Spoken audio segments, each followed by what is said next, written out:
أيتها الجماهير العزيزة الثائرة المؤمنة المرابطة في عراق العروبة ورسالتها الخالدة المعتصمة في ميادين الجهاد في الفلوجة ونينوى وصلاح الدين وسامراء وفي كل مدن وقصبات العراق.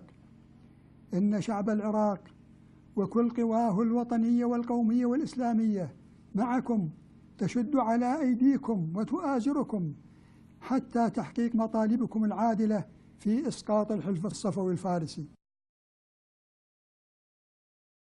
إن القيادة تدرس اليوم موضوع البدء في الاقتصاص العادل والحازم من كل من يقف مع المشروع الصفوي في العراق ويسانده، عراقيين مدنيين وعسكريين.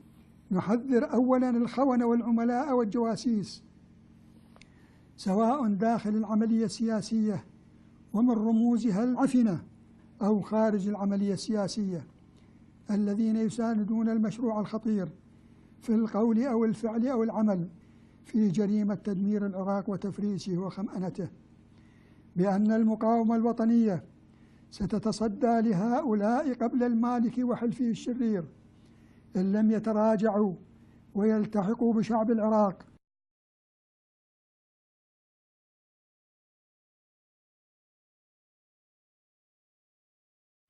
إن ما يجري اليوم في العراق وخاصة في عمليته المخابراتية وفي حكومة العملاء وتشكيلاتها ومؤسساتها فهو المشروع الصفوي التفريسي بكل عمقه وشموله، ينفذه الائتلاف الصفوي وبقيادة حزب الدعوة وزعيمه المالكي منذ أكثر من 7 سنوات. إنه مخطط واضح لتدمير العراق والحاقه بإيران. سنتصدى بقوة لأي عدوان غاشم على شعبنا الكردي يقوم به الحلف الشرير. واعلموا أيها العراقيون الماجد ويا أبناء العروبة في كركوك خاصة إن التهديد والتصعيد المتواصل وتحشيد الجيوش ضد شعبنا الكردي والتلويح باستخدام القوة بحجة الدفاع عن كركوك إنها فرية وإنه حق أريد به باطل.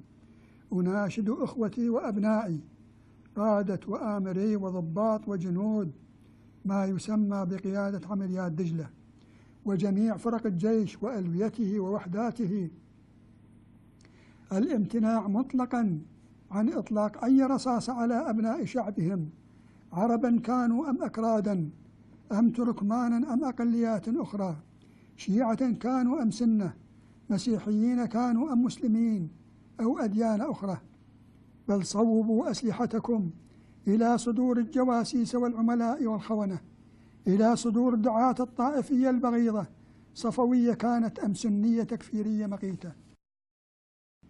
جيش العراق وكل العراقيين وجيش العروبة في كل أقطارها، وهو ليس لفئة واحدة أو حزب أو جهة معينة، وسيبقى إلى الأبد، هو جيش العراق كل العراق والأمة كل الأمة، وهذا هو الجيش العظيم.